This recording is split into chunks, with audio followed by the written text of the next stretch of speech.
Commentary on First Epistle of John 5, verse 1 to 5. Verse 1. Whoever believes that Jesus is the Christ is born of God.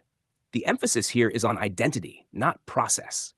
The one believing is already born of God, not becoming born, but revealing what is true. Faith is not a prerequisite that produces new birth. Rather, it is the evidence that new birth has already taken place. The recognition that Jesus is the Christ marks participation in the fulfilled reality of God's work.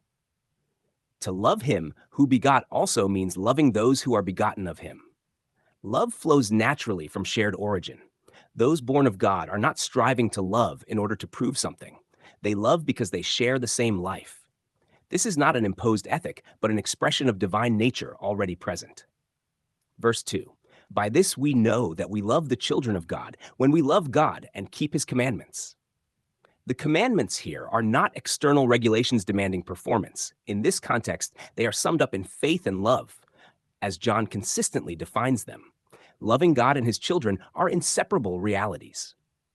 This is descriptive, not prescriptive. John is describing what life in God looks like, not establishing conditions to maintain it. Verse 3. For this is the love of God, that we keep his commandments, and his commandments are not burdensome. The absence of burden is key. What God requires is not heavy, because it is not rooted in human effort under law, but in divine life expressed through the believer. The commandments are not burdensome, because the covenantal framework that produced burden has already reached its fulfillment. What remains is the effortless expression of love through a nature aligned with God. Verse 4. For whatever is born of God overcomes the world. The term world here reflects the old covenant system, the order characterized by law, condemnation, and separation.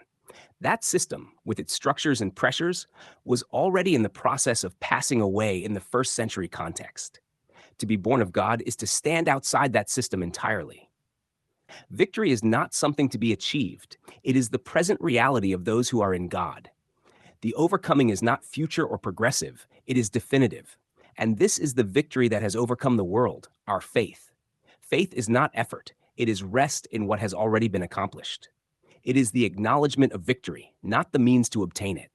The victory has already occurred. Faith simply perceives and participates in it.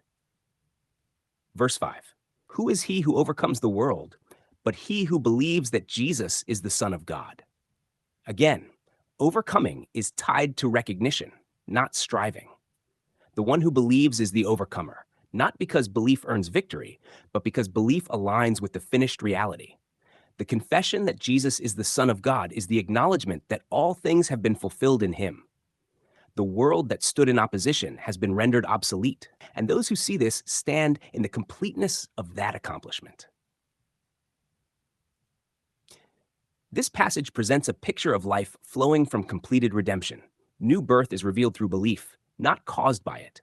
Love is the natural expression of shared divine life. Commandments are fulfilled realities, not ongoing demands. The world has already been overcome. Faith is rest in accomplished victory. John is not urging believers toward attainment, but unveiling what is already true for those who are in God.